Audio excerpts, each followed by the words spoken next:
Good morning and welcome to my art studio.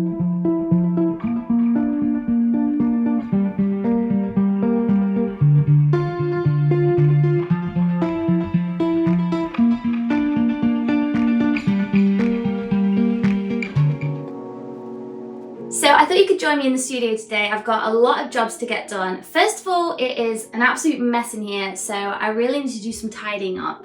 And so maybe you can help me do some organising with that.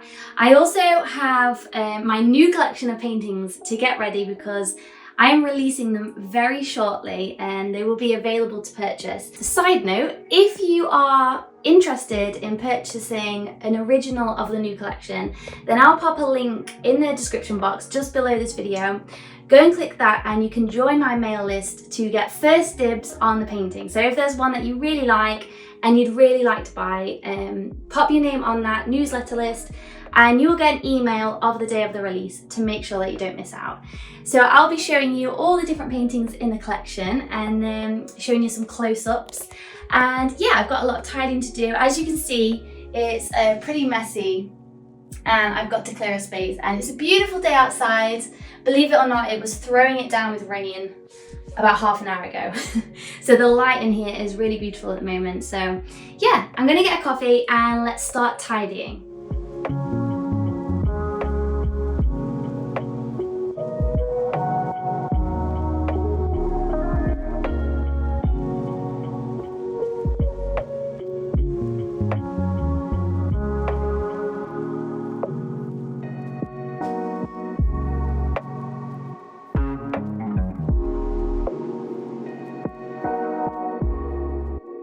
So I'm going to just show you guys some of the paintings in the collection. I decided to call the collection Nature's Charm because I feel like even when you're either sidetracked or maybe you're not feeling so good that day, all it just takes is a bit of nature to cheer you up within inside you. And like very often I'll do a bit of a double take, so I'll just be, you know, not really concentrating and I'll look at something and I'll just go, oh, hold on. You kind of do a double take and you're like, oh, it's either, you know, a beautiful flower just tucked away that maybe normally a lot of people might not notice, or just those little bits of nature that take you back to the present moment. And that's what Nature's Charm is all about. So I hope that you really like the collection. I'm going to show you some close-ups so you can really get a sense for the texture and the brush strokes, because the layers are what are so important in this collection, just building up those layers of paint so that it really draws your eye in and makes you kind of feel enveloped by the flowers. That was the feeling that I wanted to give. Also, I really wanted to create a bit of a romantic edge with these paintings. So with my brush strokes, colours, and those hard and soft edges between those colours to really give that sense of like an ethereal feel, almost like you're absorbed in the paintings yourself. I would be really interested to know what these paintings evoke in you. A lot of people ask me about my paintings and the thought process behind my paintings, but honestly, I'm more interested in how other people connect with them and what they say to other people, because I really believe that a painting or a piece of art is not about what it was intended to be, but how it responds with other people, and that every different person will get something different from a piece of artwork. I think that is just the most beautiful thing about art. So let me know in the comments either which certain piece really makes you feel a certain thing, or maybe which one is your favorite. So just let me know in the comments. I'm also really looking for some names, so if you guys have any names that you really think would be suitable, because I struggle so bad with naming my paintings, then just let me know. And I hope that you really like the collection.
So I really hope that you enjoyed looking at my new paintings. Thank you so much for your support. Like, just even watching this video, it means so much that I can do what I love every day. I appreciate it so much. And if you would like to get your hands on an original piece, make sure to click the link in the description box and sign up to my mail list, and you will get first dibs on the paintings so that you don't miss out on your favorite piece. Thank you so much, guys, and I'll see you soon in the next video. Bye!